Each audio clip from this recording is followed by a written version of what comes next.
Eliadovich, you've written a book.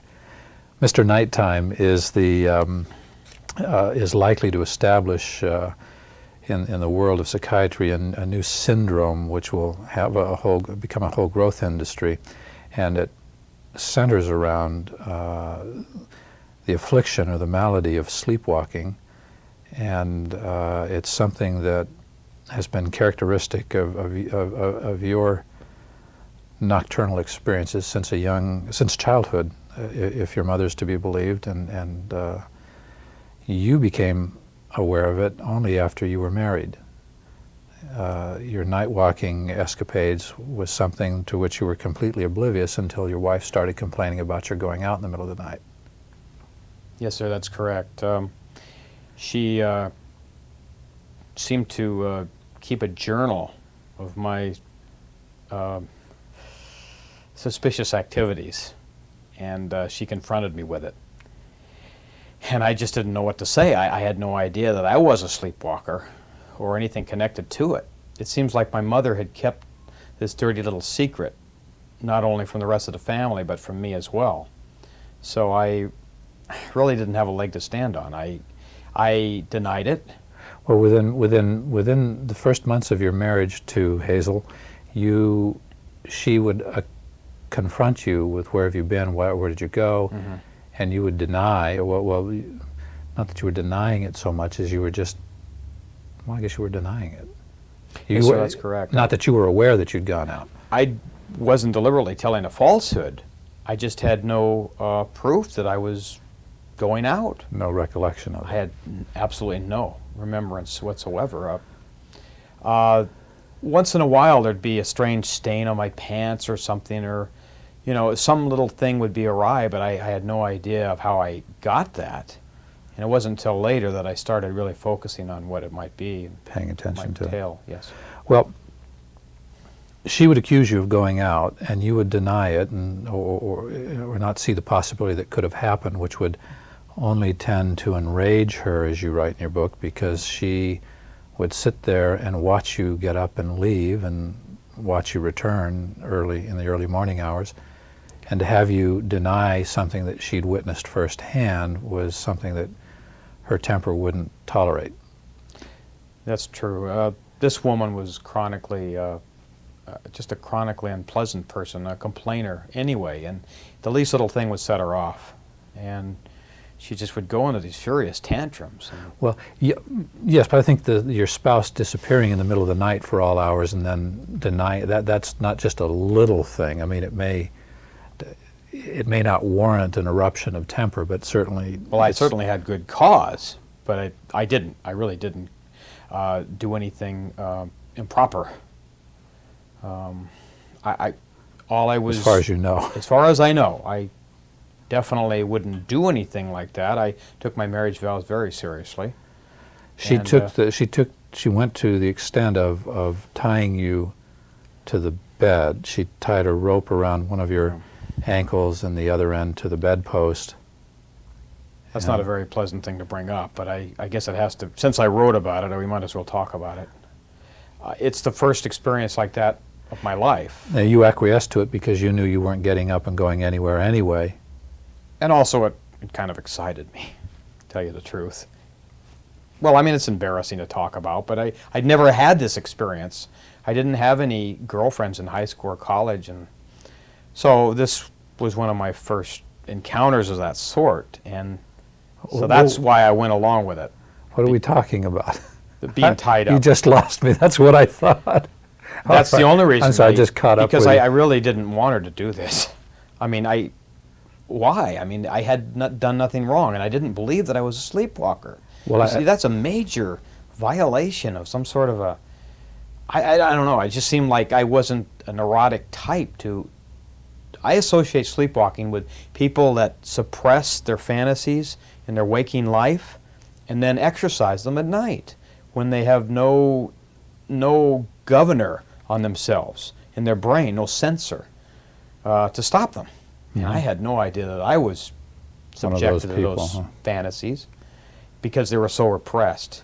Well, when she tied your leg to the bed, and maybe in some other time we'll deal with the erotic possibilities there, but right now we'll stick with the neurotic.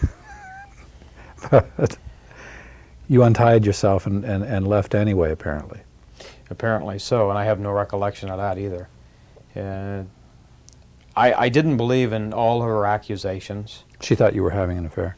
Absolutely. Not just with one woman, but several. And she claims to have detected some sort of scent, and I never smelled any perfume on myself. Unless I went to an all-night, department store or something and sprayed myself. They have those, do they? I'm sure where we were living, they had a lot of strange things. But anyway, it just got worse, and to the point where she finally left me. And now I can truthfully say that I don't blame her. At the time, I did. Well, how did it very hard. Okay.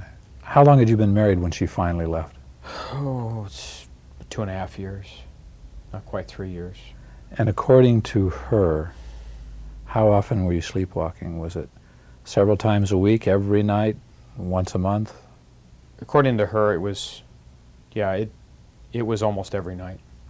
And it got to the point where she was going to hire someone, and I don't think she ever went through with that. I think she followed me herself. And that's when we finally came to a confrontation, where she was actually following me to try to find out where I went. I think all our efforts were frustrated, though. I was too good to... I seemed to have lost her wherever I went. Which she probably thought you were doing purposely. Absolutely, yeah. Mm-hmm. All right. And you had no... Even as she's recounting what you did and where she followed you and how she lost you, you have no recollection of these sleepwalking episodes? None. That's what's so surprising. Even under hypnosis, I can't recall anything.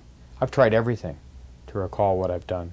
And that's why, to this day, it seems so odd that I could have done something like that.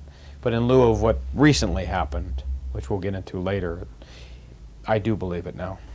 All right. Well, let's get into it, because you write in your book, Mr. Nighttime, that about 6 months after she'd departed the scene, Mm-hmm. you scared yourself because you were awakened from a dream in which you were driving your car on the Santa Monica Freeway by someone blowing their horn. And that person was me. God, here I was going down the road in the middle of the Elliot, I think you turned your microphone off. Oh. That's better. Yeah. Did I get it? Yes. I'm not, So these little you can play with it, but contraptions, it's just that kind of- button on the, yeah. I'm not used to this kind of thing. That's all right. Don't worry about it. So you were having this dream that you were on the Santa Monica Freeway, and someone was blowing a horn, and it woke you up. Yeah, it snapped me right out of it, and I realized that it was myself. I was behind the wheel of my automobile, driving on the wrong side of the road. Luckily, nobody was coming. But my God, it scared me to death. And that's my first inclination that I was a sleepwalker, or had these nocturnal sojourns, as it were. You woke up behind the wheel of your own car on the Santa Monica Freeway. What time of the morning was it? It was about 3 in the morning, something more. About Fortunately, because quarter after otherwise 3. you might have had a head-on collision. Yeah, there weren't many people out, even in this area. Was this sufficient to convince you that you were now a Let's just certified say I had the sleepwalker? scare of my life, and I wasn't convinced. I thought it was an aberration, but it was the start of something that planted a seed of doubt. Perhaps she was right. This incident convinced you of something, and you write in your book, and I'll let you finish the sentence, but in your book you write, as a result of that experience, I realized that I had to... What else? Move to Vegas. I mean, it's a town that never sleeps. There's security there. They protect you. There's people up all 24 hours a day. And where better, if I have a problem, a serious problem like this, where I'm in a catatonic trance of some sort, but I'm functioning, that's a very dangerous pastime. You'd fit right in Las Vegas. It seems to be. Yeah, there are a lot of people like that. Good point. You'd have company. Good point. Well, anyone else might finish that sentence. I had better sell my car, or I had better get some help somewhere, or I'd better. But therapy your wasn't an solution. option. I needed to do something fast and drastic, and that's why I moved to Vegas. Where you blend in. I haven't really had too much trouble since. What kind of work did you do before you moved to Las Vegas? I was a temp. I was a professional temp. What is that exactly? Well, it's a temporary worker. You can only work 39 hours a week, and big corporations like that because they don't have to pay any kind of taxes or any kind of vested rights for that type of worker. And it seems to be fine for me because I don't require huge amounts of money, and I have other pastimes that keep me quite busy. So anyway, this was something that I've done for several years. And you were able to get a job doing that in Las Vegas? Absolutely. You can always get a job as a temp in any major city.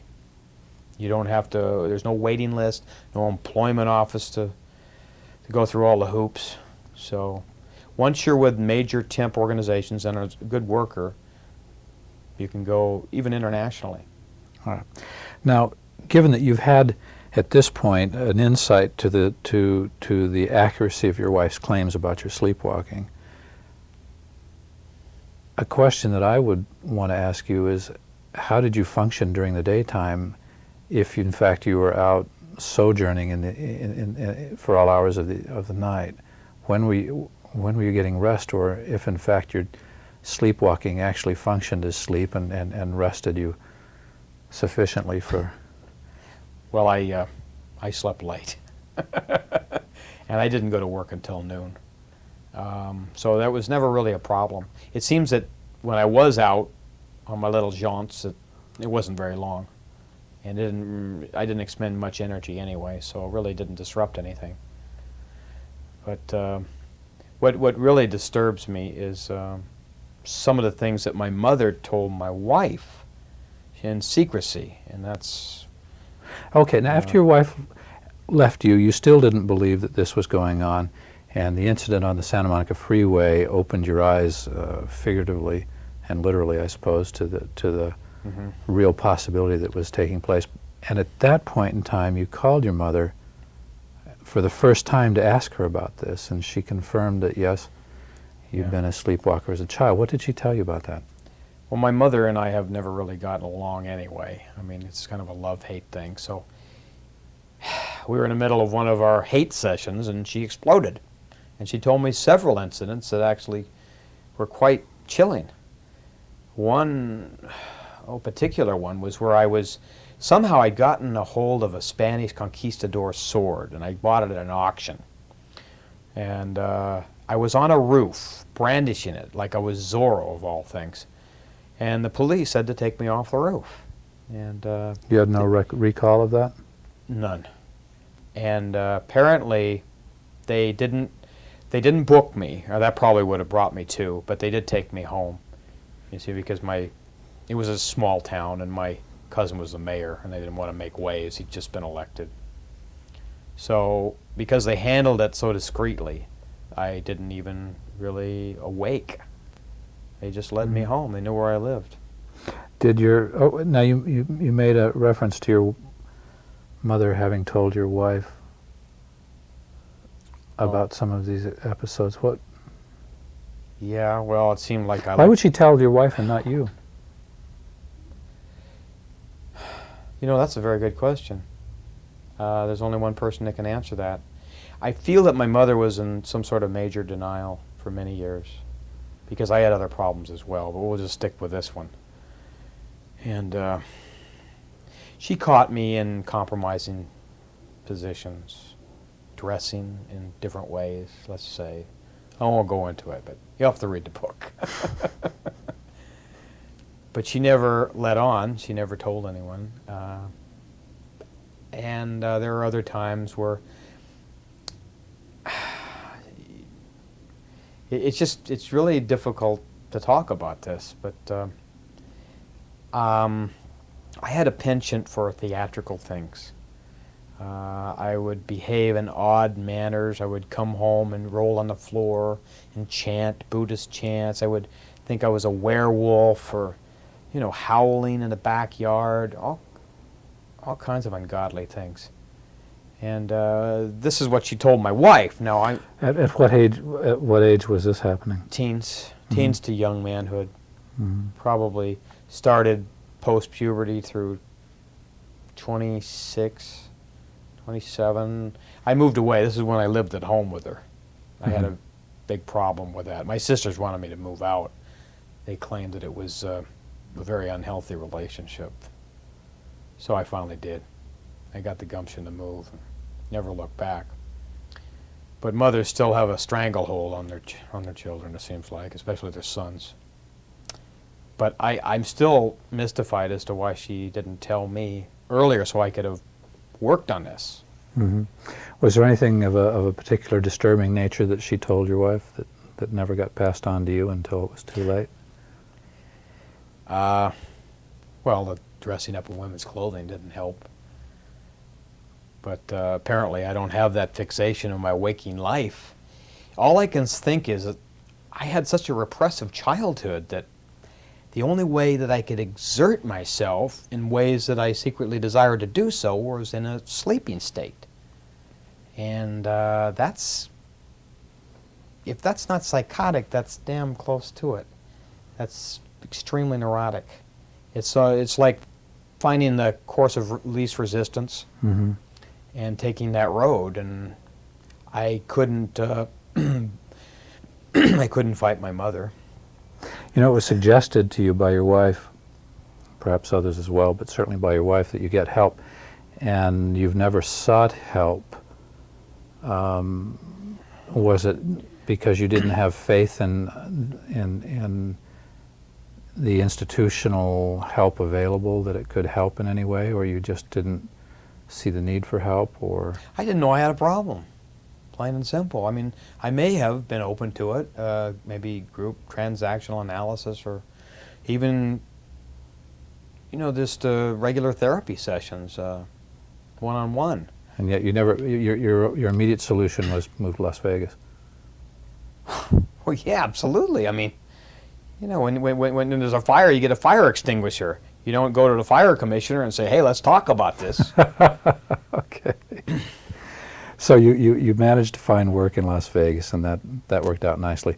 Yeah.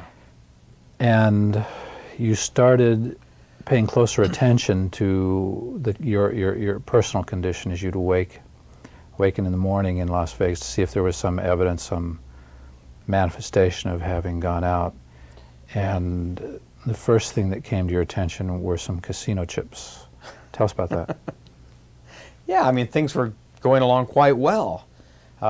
Nothing to speak of. No telltale signs that I was out and about at night. Until one morning I woke up and I had about $70 worth of chips in my pocket. And it kind of piqued my interest. I wasn't too sure how they got there, but it didn't concern me. And then a few days later I woke up with a couple of $100 worth of chips.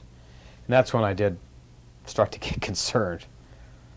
And then after that, it just kept getting, the amount kept getting larger and larger. You write in your book, Mr. Nighttime, that there came one morning when you had as many as $3,500 worth of casino chips on your dresser when you woke up in the morning without any clue as to how they got there. Yeah, absolutely. Did you frequent the casinos during daytime hours? No, I don't know how to gamble at all. I've never taken an interest in it. It bores the hell out of me. Plus, my father was a gambler, and I decided I'd never have his addiction. He died broke. He would bet on 2 bugs crawling across the floor. He bet on everything. And so he died broke. We went down with him. We were bankrupt after he died. He was embezzling from the company. And so anyway, it's a pretty sad situation. So I decided, just because people live in Las Vegas doesn't mean they gamble. There's a lot of people there that don't. So I just... And for as much as you knew, you didn't until these casino chips. Apparently, whatever you're doing it rather well. How much... Now, you write in your book that you would take these chips and put them in a box and let them collect. And ultimately, before you took steps, there was over $15,000 worth of casino chips collected in that box. Now this was over a couple of months' time, and not every morning did you find more chips on the table, but frequently enough. You were a regular visitor. Did you have a preference? Which casino chips did you? They were all different. That was the thing. They were from all over town. So I was even going to the little casinos, it seemed like. You know, in the place nobody goes to. So in your sleepwalking, you had no preference? Apparently not. Maybe this other character knew where to go. All right. Knew what the odds were. Ultimately, you became fascinated with the financial aspect of this, and apparently, as you write in the book, and as I discern in reading through the lines, between the lines, you were trying, in a way, you say greed set in, and you wanted to try to accelerate. You were making a lot of money. You wanted to see if you could make even more, so you hired a private investigator to follow you around Las Vegas to see exactly what game were you playing and how were you playing it. Well, again, you know, I had to investigate the conditions under which I was doing so well. Well, anyone else might have said leave well enough alone, but your logic doesn't pace with. No, I'm always the type that looks behind the door. You know, I can't leave that alone. I mean, over a 2-month period, you had an extra $15,000 in a shoebox. Yeah. That's. I know. So it was a strange situation. The guy thought I was a little nuts, I'm sure. You know, What did not you many tell people him? hire. Well, first of all, would you find him in the Yellow Pages? Oh God, are you kidding? There are places full of them. Yeah, yeah. A lot of private investigators in Las Vegas. I mean, all right. It's like 15 pages. So you More said, than hookers. what did you? Well, the Vegas Tourism Board will thank you for that. What did you say to him? I mean, did you give him a reason, or did you say what you wanted him to be looking for, or what? How did Not you? particularly. I didn't want him to think I was more nuts than he thought I already was. Just So follow me and tell me what I said, yeah, did. just follow me. Just could you please? And I didn't elaborate because he was shaking his head on that already. So if he thought I was really odd, then he might not have taken the case. So I thought maybe he would find out on his own, and that would be okay. If it evolved that way. So the first 2 nights you didn't go anywhere. So you're paying him to sit outside your apartment building. Yeah. But apparently on the 3rd night you did. You got dressed and went out, and he followed you around to several casinos. And apparently it turns out that you like to play blackjack. Yeah, that was my game. Yeah, 21. And that was a pretty high roller, it seemed like. But he would... Now, here's the thing. You make a point of this in your book, that you can't, according to you, you can't tell the day of the week without a calculator. And here you were doing rather well at a card-counting game. This completely blew my mind, because I can't believe that somebody has the ability to do something that they can't do in their waking state. But apparently, and I've heard this a long time ago, that you give yourself permission at certain times. If you give yourself permission, if you have a mantra, if you're in yoga or whatever, you can excel. Whereas before you put a cap on it and say, that's not good, that's an evil thing. That. So it's not that you don't have the ability, you're not allowing yourself to express that ability. So in my sleeping state, there was no censor, there was no cap, there was no plug in the bottle. Got it. Not only did he discover that blackjack was your game, he also determined that you were what in the trade is called a card counter, something which the casinos don't like. And when they discover someone who's counting cards, which gives them an advantage, I was about to say an unfair advantage, but then the house rules give an unfair advantage to the house, so it sort of equalizes that. Absolutely. He did something that shocked you, because you thought he was working for you, but since he also has as a client the casinos, he reported you to the casinos as a card counter, and you were banned from the casinos. Yeah. He double-crossed me, basically. The guy's supposed to be working for me. I mean, he's working against his own interest, I think. I think that should be illegal. So naturally I had problems with him.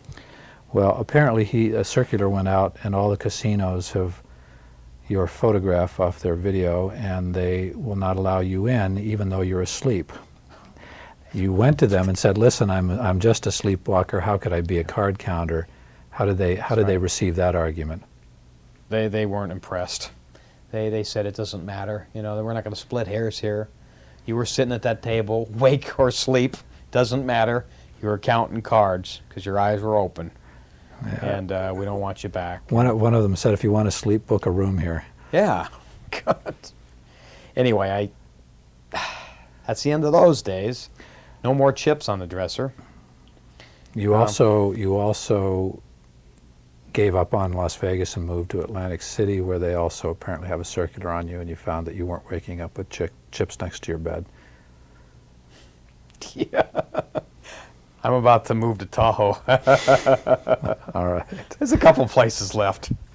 All right. Elliot Ovitz, author of Mr. Nighttime. Thank you. Thank you.